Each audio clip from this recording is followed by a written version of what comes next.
Okay, so here's a quick tour of Stroud's Moodle server. We call it the Tiger Moodle server because that's our mascot. Right now, the Moodle server is really just in its infancy. It's just getting set up, just getting started. We're planning on bringing more teachers online as we get them trained.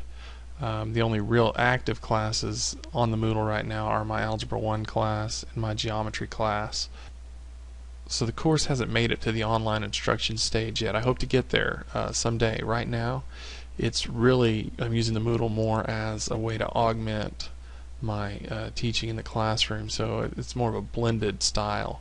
You can see I'm using a calendar. We're using the glossary that we add to as we go through the book.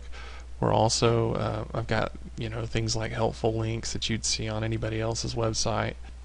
And as I go through the book, each section, whenever I teach a new section, I add on things like notes, and really it's not hard to do. I'm basically going in and I'll create a page for each lesson, and that page might have a video from Khan Academy or from Purple Math, some sort of other online math website, and really that's there kind of as a little helpful tutoring tool for my students when they're at home and they don't know how to do it. They've asked their mom can't help them, and they can come to the website and give it a look, and hopefully that'll help get them started. It's not really going to take the place of sitting in a real classroom getting real tutoring, but it's a good place to turn to at home. So if I can find a good video, and Khan Academy has a lot of great algebra videos, not so much on the geometry side, but they have a lot of good algebra ones, then I'll add those to them if possible. Anytime we take notes in class, we'll also scan those notes in. And here's an example of some notes. I've kind of got this down to a science by now, but basically with notes, we'll take them, and then I'll take one of my students who has good handwriting, and as soon as we're done, I'll scan their notes in into a PDF and upload it. And I can get it done in just a couple of minutes. I've got it down to a science. I'm using the drag and drop upload module that really helps speed up the process of getting things up onto the server. Also, along with that, anytime there's a worksheet, the worksheet will also be uploaded to the website. So here's an example of one of the practice worksheets they worked, I guess last week. And so if you're at home and you've lost your worksheet, you can print it, or if maybe you're absent, you can just go and print it. You can get the notes. You can even get a little help.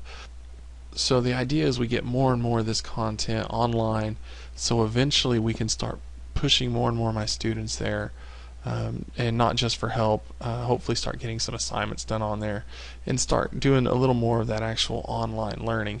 Right now, this is more like online help site for my class, although it does have a lot of good information as well. Now there is one course on our server that really is an online learning course, and it is the Introduction to Moodle for Teachers. It's still under construction, but it's getting pretty close to being finished. The plan is to have a few teachers in the lab, show them where the Moodle is, get them logged in, and then get them started in how to use Moodle. While they do it, they're going to take part in this online class and really see what you can do with Moodle. It's got things like screencasts and videos, and it's got forums and discussions, and basically all those things that kind of help get the ball rolling for that teacher. And it's a work in progress. We're still getting started on that. We hope to start training teachers on this in the next few weeks. So that's kind of what's going on with Stroud's Moodle server. Hopefully you're seeing the beginning of some really great things.